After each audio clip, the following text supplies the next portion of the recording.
अस्सलाम वालेकुम जी। आज मैं आपको सिखा रही हूँ जनाब पापड़ी बनाना। ये मुझसे किसी ने रिक्वेस्ट की थी। मैं सिंपली बना रही हूँ आटे के साथ में।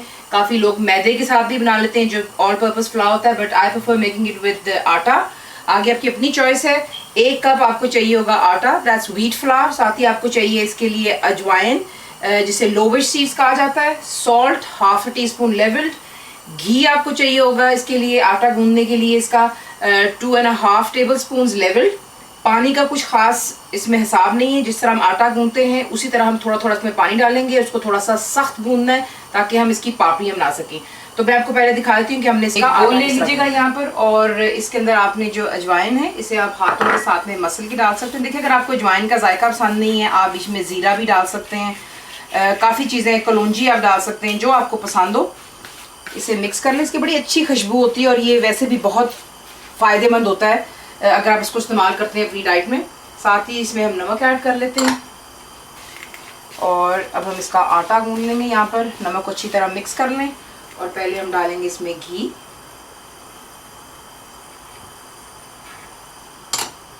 इसे भी ऐड कर लें और मिक्स कर लें अच्छी तरह, और आहिस्ता आहिस्ता आप यहाँ पर पानी का इस्तेमाल करेंगे उसी तरह जिस तरह आपने आटा गूंदना होता है। हमने इसे उसी फॉर्म में लेके आना है, ज़्यादा पानी एकदम से आप नहीं डालेंगे और इसे आटे की फॉर्म में देख लें। इसको आटे की फॉर्म में हमने ले आना है और इसको थोड़ा सा सख्त हम जो है गूंदते हैं, ज़्यादा सॉफ्ट नहीं होना चाहिए। ये कर लेने के बाद आप इसे कवर करें और 5 से 10 मिनट के लिए छोड़ दें और फिर मैं आपको दिखाती हूँ कि इसके बाद हमने क्या करना है। हमें खुश्की की ज़रूरत होगी, रोलिंग पिन की। आप इसे पेड़े की तरह लेंगे और पेड़ा बनाकर खुश्के में हम इसको हल्का सा लगाएंगे ताकि ये वर्किंग सरफेस पर चिपके ना। साइडें थोड़ी सी यूँ दबा लेते हैं और उसके बाद हमने इसे रोल कर लेना है। यहाँ पे आपको एक कटर की ज़रूरत होगी। साइज़ आपकी अपनी मर्ज़ी, बहुत इजीली आपको स्टोर्स वगैरह से इजीली मिल जाते हैं। तो यहाँ पे पहले हम इसको बेल लेते हैं, क्योंकि हमने पापड़ी बनानी है, हमने कोशिश ये करनी है कि हम इसको ज़रा थिन बेलें, इसलिए थोड़ा सा नीचे खुश्का ज़रूर लगाते जाएँ ताकि ये चिपके ना और हम इसे ईज़िली पतला बेल सकें। इसको अच्छी तरह आपने पतला बेल लेना है ताकि हम चाहते हैं थोड़ा सा कुरकुरा बने, यानी कि क्रिस्पी होना चाहिए। इसे बेल लेने के बाद कटर लीजिएगा और आप यूँ करते हुए इसकी जो है साइजेस काट लेंगे।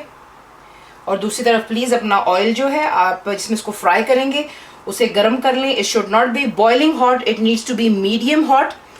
और फिर हम उसमें अपनी पापड़ी जो है डालते जाएंगे ताकि ये फ्राई हो जाए। ये देख लें कितनी ईजीली आप इसे काट लेते हैं। कटर्स बहुत मुफीद होते हैं और आप यूँ इसको रिमूव कर लेंगे और दोबारा हम इसको फिर से इस्तेमाल करेंगे पापड़ी बनाने के लिए। यूज़ अ फॉर्क और अ नाइफ, वो इसलिए ताकि ये फूल ना जाए। हल्का सा आप इसको यूँ प्रिक कर लें तमाम पीसेस को और फिर हम इसे फ्राई कर लें। यहाँ पर एक छोटा सा पीस पहले हम डालकर चेक कर लेते हैं कि अगर ऑयल हॉट इनफ है। इस तरह होना चाहिए कि इसको पहले नीचे बैठना चाहिए और फिर आराम से ऊपर। अगर ज़्यादा गर्म होगा ये दम से ऊपर आ जाएगा और ये कच्चे रहेंगे और ये क्रिस्पी नहीं बनेंगे, जो काफ़ी कंप्लेन होती है। इसी तरह प्रिक कर लेने के बाद आप इसमें अपनी जो पापड़ी है आप डालते जाएंगे और आपने इसको फ्राई करना है लो टू मीडियम पे रखकर until it gets golden and crispy. और हम इन्हें बाहर निकाल लेंगे। प्लेट के ऊपर प्लीज़ ज़रूर किचन टॉवल टिश्यू ज़रूर रखिए ताकि एक्सेसिव ऑयल ड्रेन हो जाए।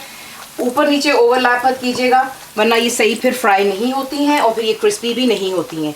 सो मैं बना रही हूँ मीडियम ब्राउन आटे के साथ। मेरे जो हैं ज़्यादा डार्क कलर के बनेंगे। अगर आप वाइट आटा इस्तेमाल करते हैं तो आपके थोड़े गोल्डन में आएंगे, लेकिन आपने इन्हें इतनी अच्छी तरह फ्राई करना है कि ये देखने बिल्कुल क्रिस्पी हो गए। और जब आप इन्हें एक प्लेट पर निकालते हैं तो मेक श्योर कीजिएगा कि एक दूसरे के ऊपर ओवरलैप ना कर रहे हो ताकि एक्सेसिव ऑयल जो है इसका निकल जाना चाहिए और फिर ये क्रिस्पी हो जाएंगे। इन्हें हवा में हम रखेंगे और ये है कि ये साथ साथ क्रिस्पी होते जाएंगे और बाकी की भी जो हैं हम इसी तरह फ्राई कर लेते हैं।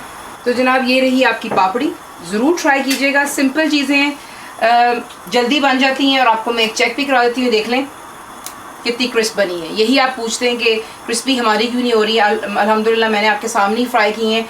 देखिए आपने इनको बिल्कुल लो टू मीडियम पे रखकर फ्राई करना होता है ताकि ये बिल्कुल क्रिस्प हो जानी चाहिए। और जब आप इसको डालने लगते हैं तेल में तो मैं आपको एक टिप दे देती हूँ, उठाकर जो आपने ये काटे होते हैं इनको थोड़ा हाथ से यूँ फैला लिया करें, वो थोड़ी और पतली होती हैं और जितना आप इन्हें पतला बेलेंगे उतनी ही क्रिस्पी ये बनती हैं।